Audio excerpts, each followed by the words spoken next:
Je ne suis pas une businesswoman. Je veux vivre de ce que j'aime faire, mais je ne suis pas une businesswoman. Atataï, c'est une petite entreprise que j'ai créée en 2015 qui a la vocation de revaloriser le pneu de vélo. La première revalorisation que j'effectue, c'est la transformation du pneu en ceinture. L'espace étant restreint, il faut faire avec. Donc bon, pour ça, je me suis créé un petit espace de stockage, même plusieurs.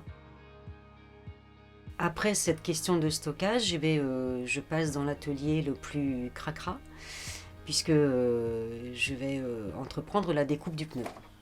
Puis il y a une première phase qui est celle du décerclage, puisqu'il y a une partie métallique dans le pneu de vélo.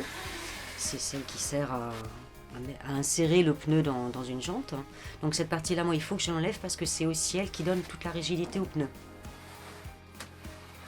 Je fais le tour de la gomme pour vérifier qu'il n'y ait pas de degré d'usure à un endroit précis ou quelque chose qui fasse que ce morceau de gomme ne soit pas utilisable. Et c'est important pour moi dans la mesure où après ça va déterminer aussi soit la largeur à laquelle je découpe, soit à quel moment je vais sectionner la gomme dans sa largeur pour pouvoir travailler avec. J'ai fait le choix de fonctionner avec une variété très large de boucles et j'y tiens. Tout simplement parce qu'on est tous différents, on ne peut pas tous avoir les mêmes choses, c'est pas possible. Pour moi, c'est pas concevable. Et donc, je prends du temps pour sélectionner la boucle qui va bien en fonction du graphisme, de l'épaisseur, de la largeur, etc. Une première étape où je vais adapter une pièce que je réalise en pneu qui sert de liaison entre la boucle et la gomme. Je fais un test visuel, si ça me convient, je fixe. Et une fois que ça c'est fait, je passe au passant. Donc ça peut demander des ajustements de découpe en largeur, en longueur. Une fois que le passant est mis, je re-regarde la ceinture pour vérifier encore une fois qu'elle me plaît bien. Et ensuite, je mets un petit lustrage. Je procède à un petit lustrage pour raviver un peu la gomme. Mon premier article, effectivement, c'est la ceinture. Mais j'ai également mis au point d'autres articles qui me permettent de revaloriser au maximum. Comme des porte-clés un peu classiques avec des mousquetons un peu imposants, soit ce que j'appelle le double accroche, où là vous avez un mousqueton à chaque extrémité, vous avez quelque chose de très souple parce que c'est le flanc du pneu.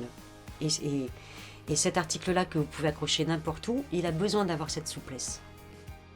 Après, mon souhait n'est pas d'inonder le marché de mes ceintures, parce que j'en serais pas capable et c'est pas du tout dans ma volonté.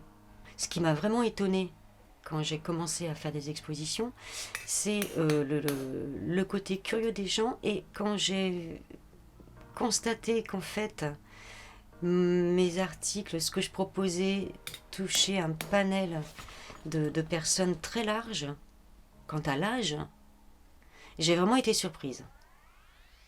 Et le trombinoscope qui est aussi présent sur le site est là pour le prouver. Il y a vraiment, ça va de 6 ans à 107 ans, puisque j'ai un record 107 ans. J'ai un bien culotté de 107 ans, voilà. Donc c'est vraiment, ça m'a vraiment beaucoup étonnée. Et puis c'est toute catégorie socio-culturelle, socio-professionnelle.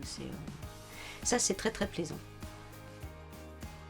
Je ne vais pas installer une boucle par dépit ou un passant par dépit. Non.